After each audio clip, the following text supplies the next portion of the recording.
कृष्ण सेवा में हिरनियों को उनके पति सहयोग देते हैं और इधर हमारे पति सहयोग तो देते ही नहीं हैं, किंतु बाधा भी डालते हैं। सो ये हिरनियां बड़ी भाग्यवान हैं।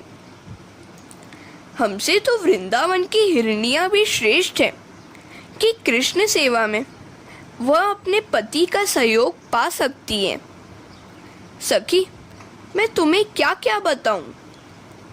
वंशीनाथ सुनते ही गौमाताएं घास खाना छोड़कर अपने कान रूपी दौने के द्वारा वंशी के नादमृत का बड़े ध्यान से पान करने लगती हैं। भगवान की प्रेम रसी वंशी की धुन सुनकर गाय घास चबाना भूलकर आनंद के अश्रु बहाने लग जाती हैं। बछड़े भी दूध पीना भूल जाते हैं। कन्हैया का बांसुरी वादन मनुष्य, पशु, पंछी, वृक्ष सभी शांति से सुनते हैं। वृंदावन की वन्य सृष्टि दिव्य है। जब कन्हैया बांसुरी बजाने लगता है तो पंछी भी शांत हो जाते हैं। कई ऋषि भी पक्षी का रूप लेकर वृंदावन की लीला निकुंज से नीचे नहीं उतरते। जलपान करने जाने से कृष्ण से विरह जो होगा। वृंदावन के पंछी सामान्य पंछी नहीं, पूर्व के मुनि हैं। अतः वे वृक्षों पर मौन रहकर भगवान की वंशी सुनकर आत्मा को आनंद देते हैं। धन्य है इन पंछियों को। यशोदा आकर कहने लगी, रोज रोज कहती हूँ, फिर भी कन्हैया जूता पहनता ही नहीं है। तो सखी कहती है, चिंता न करो, उसका एक मित्र उसके सिर पर छाता रखकर चलता है। यशोदा कहती है, कौन है वह? तो गोपियाँ कहती हैं, वह मेघराज कन्हैया का मित्र है। अतः जहाँ जहाँ कन्हैया जाता है वह छाया करता है। कन्हैया की लीला ही अनोखी है। ताप लगते ही झरझर वर्षा आ पहुँचती है। माता यशोदा कहती है, धरती पर नंगे पांव चलने में उसको कष्ट होता होगा। तो सखी कहती है, नहीं नहीं, गिरिराज कन्हैया के लिए माखन से कोमल हुए हैं। कन्हैया के चरण स्पर्श से गिरिराज की कठोरता चली जाती है। गिरिराज सर्वश्रेष्ठ हरिदास है, गायों को घास देता है। गिरिराज कन्हैया के साथ उसकी प्रिय गायों की भी सेवा करता है। अतः वह कन्हैया को प्रिय है। ठाकुर जी की सेवा करने वाला वैष्णव है, किंतु गायों की, गरीबों की सेवा करने वाला तो महावैष्णव है। परमात्मा के चरण स्पर्श से गिरिराज को रोमांच हो आता है। सो कहीं कहीं पर गड्ढे पड़ जाते हैं, किंतु इन्हें पाट देने का उपाय कन्हैया के पास है। वह बांसुरी बजाने लगता है तो गिरिराज आनंद से फूलने लगता है और गड्ढे पट जाते हैं। अरे सखी, कन्हैया तो कदम के वृक्ष पर चढ़कर वहां से गायों को पुकार रहा है। वंशी में से गायों को नाम लेकर पुकार रहा है। गंगा, गोदावरी, यमुना। गाय आनंद से दौड़ने लगी हैं। देख तो, गायें उस वृक्ष को घेरकर आनंद ध्वनि कर रही हैं। मेरे लाला को निहार रही हैं। कैसा मनोहर दृश्य है यह। एक अपनी बात भी मैं भी बता दूं। यहाँ से लाला को निहार रही हूँ, तब मुझे लगता है मानो मैं भी पागल होकर लाला से मिलने के लिए दौड़ रही हूँ। जब लोक लज्जा का ख्याल आता है तब रास्ते में रुककर सोचती हूँ, हाय, मैं कहाँ से कहाँ दौड़ आई। हरे कृष्णा। श्री कृष्ण का प्रकट होकर गोपियों को सांत्वना देना एवं महारास। गोपियों का क्रंदन कृष्ण से देखा न गया। गोपियां अभिमान रहित होकर नम्र बनकर रो रही थी, सो कृष्ण प्रकट हुए। भक्त जब भगवान के लिए क्रंदन करता है तो वे प्रकट होते हैं। तुम दीनता से रो रो के पुकारोगे तो भगवान प्रकट होंगे और अभयदान देंगे। भगवान ने गोपियों को वचन दिया, मैं तुम्हें छोड़कर कहीं भी नहीं जाऊंगा। वृंदावनम परित्यज्य पादमेकम न गच्छति। दशम स्कंद के 31वें अध्याय को गोपी गीत कहा जाता है। इसमें भिन्न भिन्न 19 गोपियों ने गीत गाए हैं। इन गोपियों के प्रकार वल्लभाचार्य महाप्रभु जी ने बताए हैं। पहला श्लोक बोलने वाली गोपी सात्विक राजसी थी, सो उसने प्रभु की प्रशंसा की। दूसरा श्लोक गाने वाली गोपी सात्विक तामसी थी, सो उसने श्री कृष्ण को उलाहना दिया। एक श्लोक तामस गोपी बोली, उसने कृष्ण को निष्ठुर कहा। सात्विक गोपी ने भगवान के उपकार याद किए। चौथी गोपी श्रुति रूपा निर्गुण थी, सो उसने कहा, आप तो समस्त देहधारियों के हृदय में बसने वाले साक्षी हैं, अंतर्यामी हैं। पांचवें श्लोक में अनन्य पूर्वा सात्विक गोपी ने भगवान की कृपा मांगी, अपना हाथ हमारे मस्तक पर पधराइए। छठे श्लोक की अनन्य पूर्वा सात्विक तामसी गोपी ने कृष्ण पर अपना अधिकार बताते हुए धृष्टता पूर्वक प्रार्थना की। गोपी गीत का उपसंहार करते हुए महाप्रभु श्री वल्लभाचार्य जी ने सुबोधिनी में कहा है, नहीं साधन संपत्तिया हरिस्तुष्यति कस्यचित् भक्त माम दैन्यमेवेकम हरितोषण साधनम।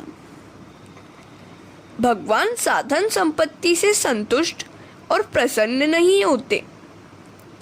भक्तों की दीनता ही एकमात्र साधन है जो उन्हें प्रसन्न कर सकती है।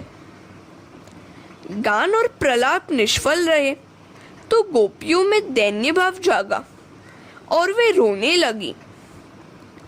गोपी गीत सुनकर श्री कृष्ण प्रत्यक्ष उपस्थित हुए थे, सो वैष्णव लोग इस गोपी गीत का पाठ करते हैं, किंतु कुछ संप्रदायों के अनुसार भगवान का प्रत्यक्ष दर्शन होने पर गोपी गीत का गान निषिद्ध है। गोपी गीत विरह गीत है, मिलन गीत नहीं। गोपियों ने श्री कृष्ण को कपटी कहा था, हमें ऐसा नहीं कहना चाहिए। भगवान को दया नहीं आई और प्रकट न हुए तो भगवत विरह में प्राण छटपटाने लगे। लोकलाज का त्याग करके गोपियां रुदन करती हुई पुकारने लगी, हे गोविंद, हे दामोदर, हे माधव। परमात्मा पूरा प्रेम चाहते हैं।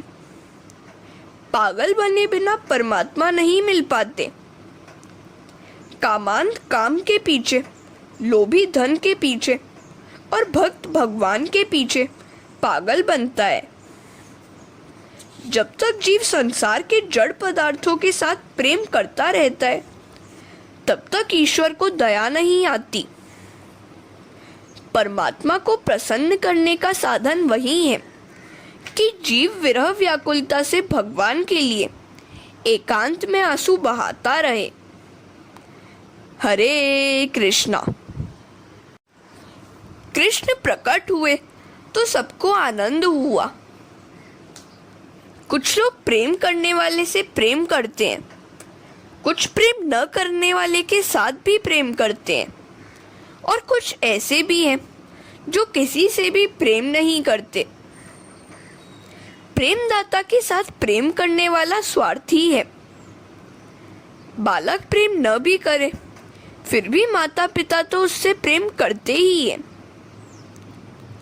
अवधूत कोटि के महात्मा संतत ब्रह्माकार वृत्ति रखते हैं, अतः वे ईश्वर के सिवाय अन्य किसी से भी प्रेम नहीं करते। गोपियों ने कृष्ण से पूछा, आप इन तीनों प्रकारों में से किस प्रकार के प्रेमी हो?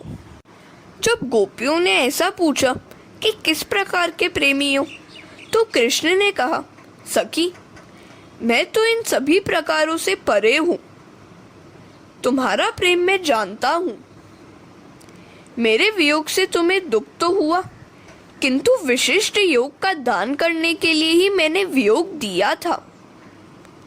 संयोगावस्था की अपेक्षा विरहावस्था में प्रेम पात्र के साथ तादात्म्य अधिक होता है, सो वियोग को एक विशेष प्रकार का योग कहा गया है।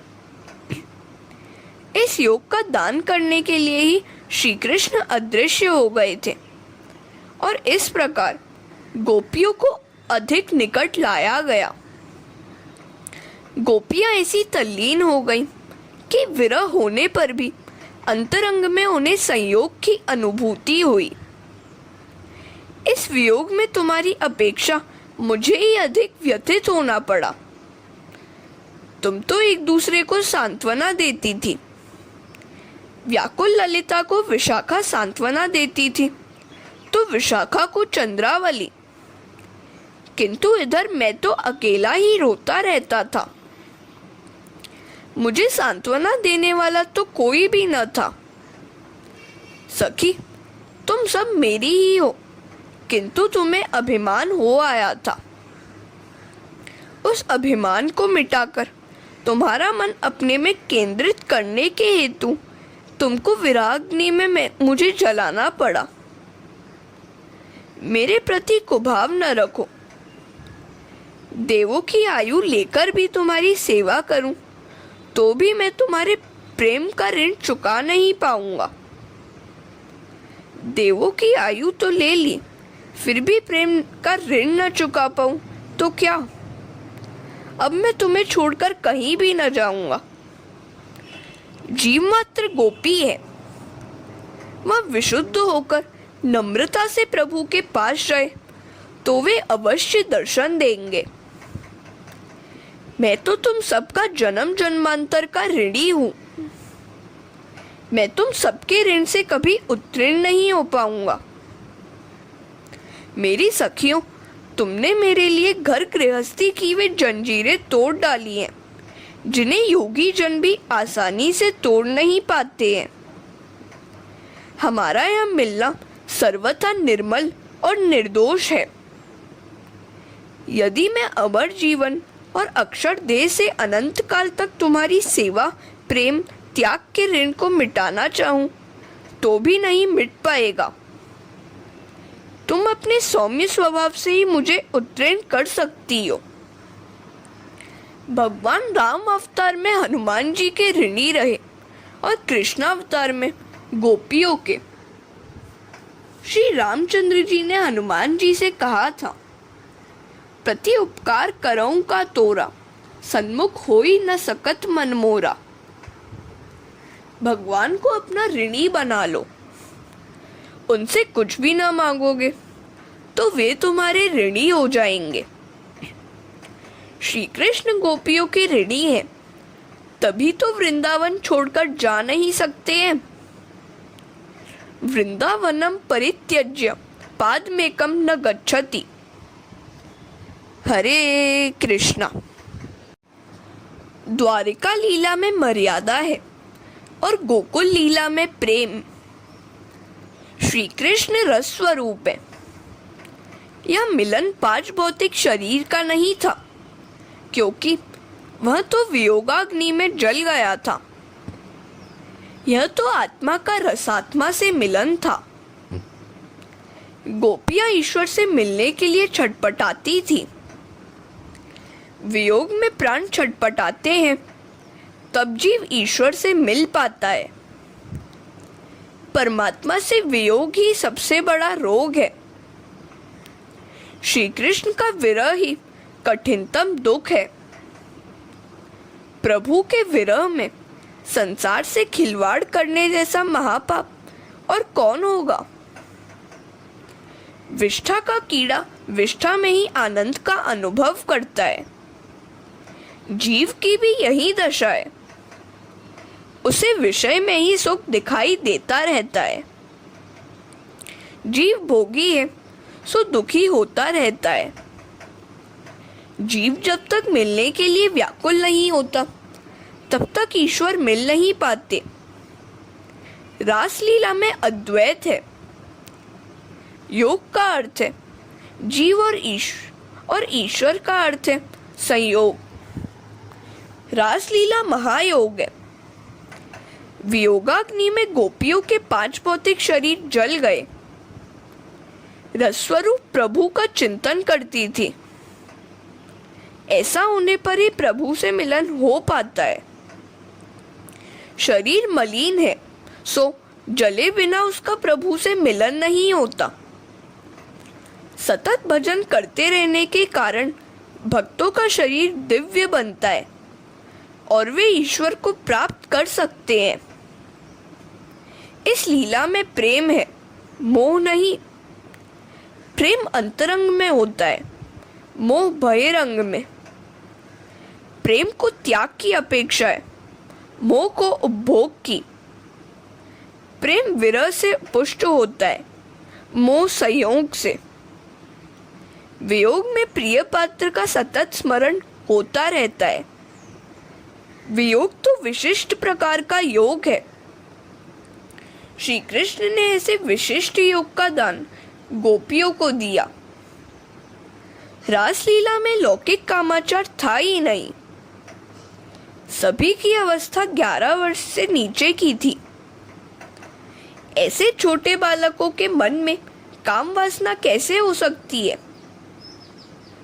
भागवत के कथाकार श्री सुखदेव जी ब्रह्मनिष्ठ महापरमहंस मुनि है, जो लौकिक काम की बात कर ही नहीं सकते। भागवत का श्रोता था परीक्षित, जो मृत्यु के किनारे बैठकर कथा श्रवण कर रहा था। उसके लिए भी कामाचार की बातें सुनने का कोई विशेष प्रयोजन नहीं हो सकता था। आसन्न मृत्यु व्यक्ति कामाचार की बातें क्यों सुने। रासलीला में श्री कृष्ण और गोपियों का दैहिक मिलन नहीं था। गोपियों का 5 भौतिक शरीर तो उनके अपने अपने घर में था। यहाँ तो उनका सूक्ष्म देह से मिलन था, आत्म मिलन था। बजौकस स्वान दारान स्वपार्शान स्थान मन्यमाना कृष्णाय न आसूयन। हे राजन, भगवान की माया से मोहित ब्रजवासी गोपाल अपनी पत्नियों को अपने पास ही मानकर श्री कृष्ण की ओर दोष दृष्टि से देखते नहीं थे। इस लीला में गोपियों के सूक्ष्म आध्यात्मिक शरीरों का ईश्वर से मिलन था। हरे कृष्णा। सूक्ष्म शरीर 17 तत्वों से बना हुआ है। प्राण, ज्ञानेंद्रियां और 5 कर्मेंद्रियां, तन, मन और बुद्धि, ये सब मिलकर 17 तत्व हुए। जब मन मरता है तब सूक्ष्म शरीर भी मरता है और भक्ति रस मिलता है। सुखदेव जी ने स्पष्टतः कहा है कि भौतिक देह विलय के पश्चात ही गोपियों को रासलीला का लाभ मिला था। यह तो जीव का मन से परमात्मा के साथ मिलन था।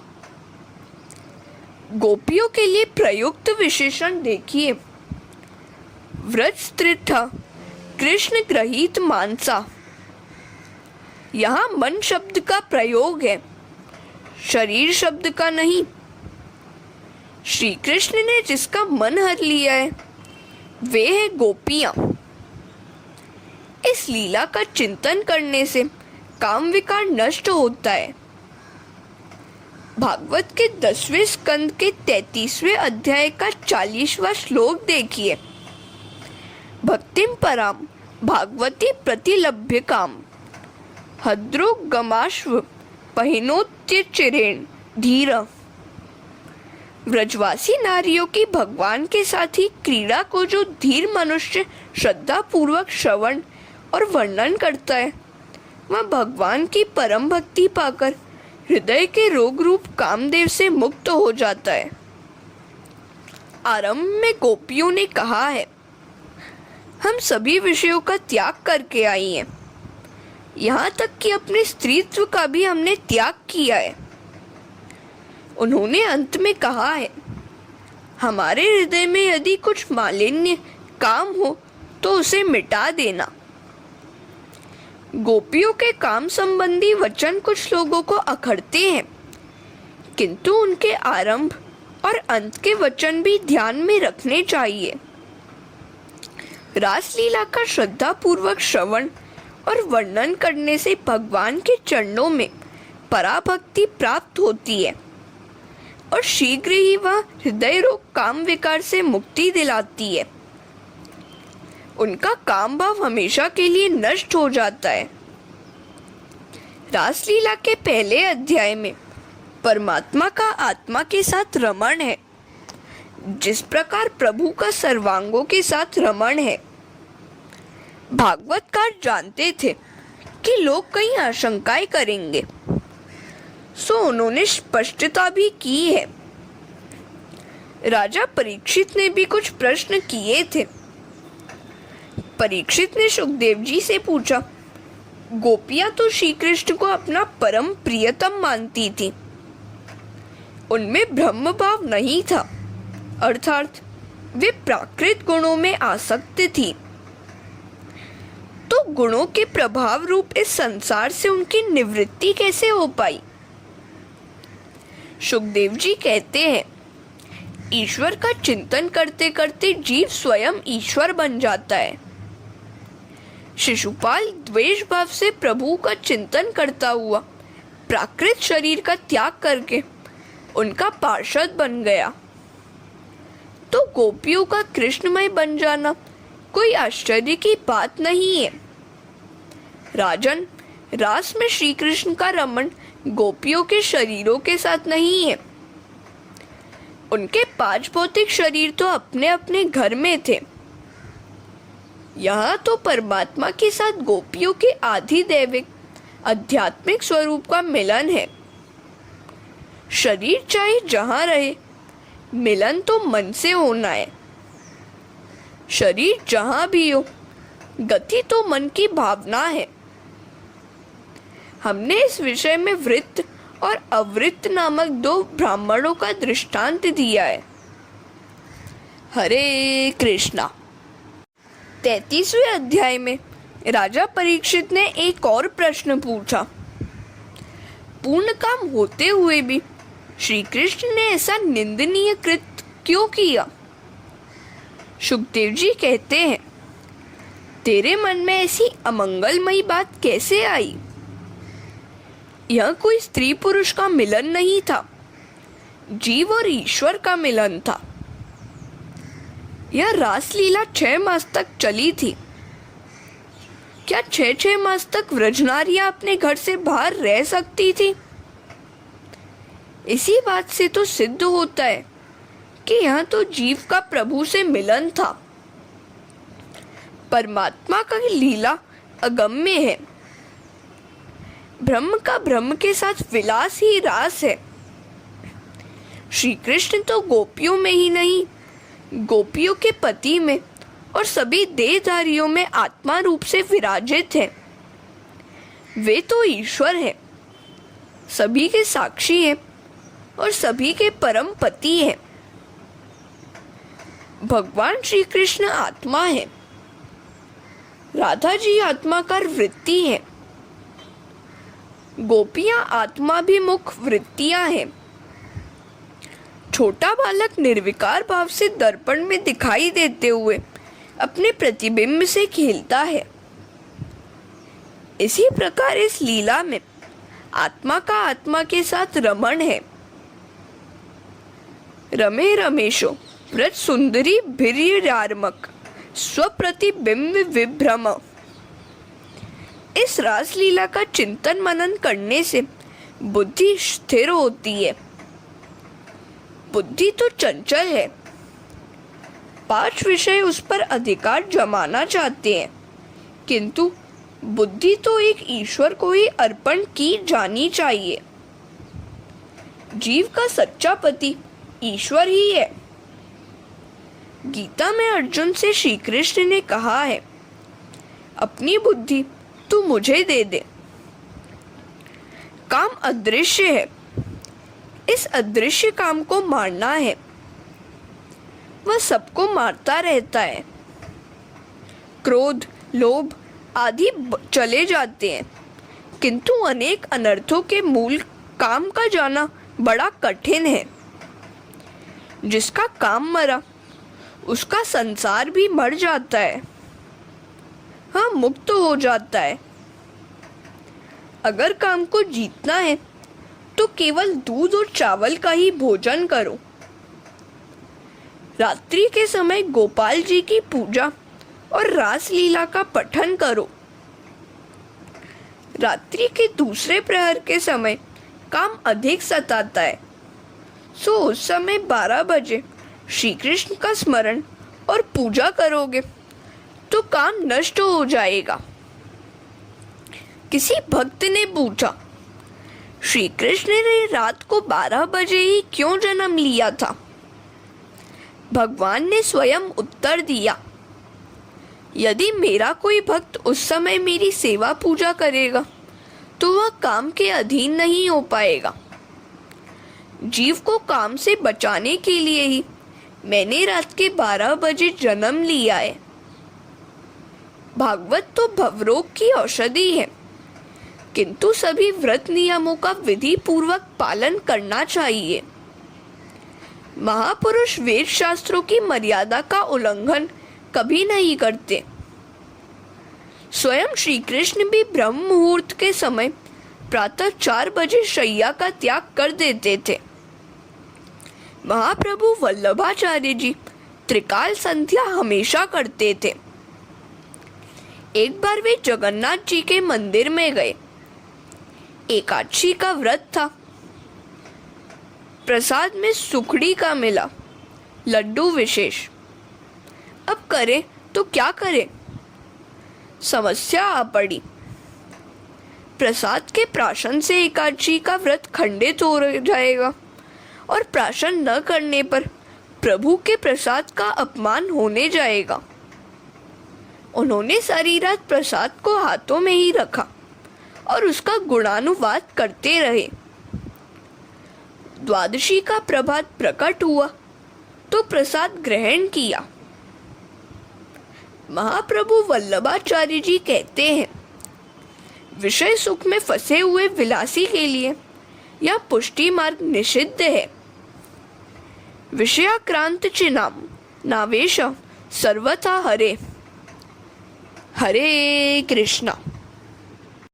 श्री कृष्ण कैसे संयमी थे उसका वर्णन हमने ऊपर बड़े विस्तार से पढ़ा है। वे गोकुल में जूतों, सिले हुए कपड़ों, अस्त्र शस्त्रों का उपयोग नहीं करते थे और मुंडन भी नहीं कराते थे। प्रभु की गोकुल वृंदावन लीला इस प्रकार शुद्ध प्रेम की लीला है। वृंदावन में केवल बांसुरी बजाते थे कृष्ण। वह वंशी शुद्ध प्रेम की ही है। कुछ महात्मा केवल रास लीला तक की ही भागवत कथा सुनना चाहते हैं, क्योंकि इसके आगे तो मथुरा की राजलीला है, जिसमें युद्ध, वध, विवाह आदि की बातें हैं। मथुरा और द्वारिका में श्री कृष्ण मधुर बांसुरी नहीं बजाते, वे शंख फूंकते हैं।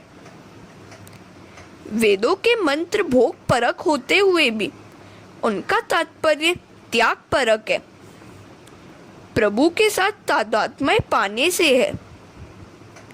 वेदांत अनुभव का विषय है, केवल वाणी विलास का नहीं।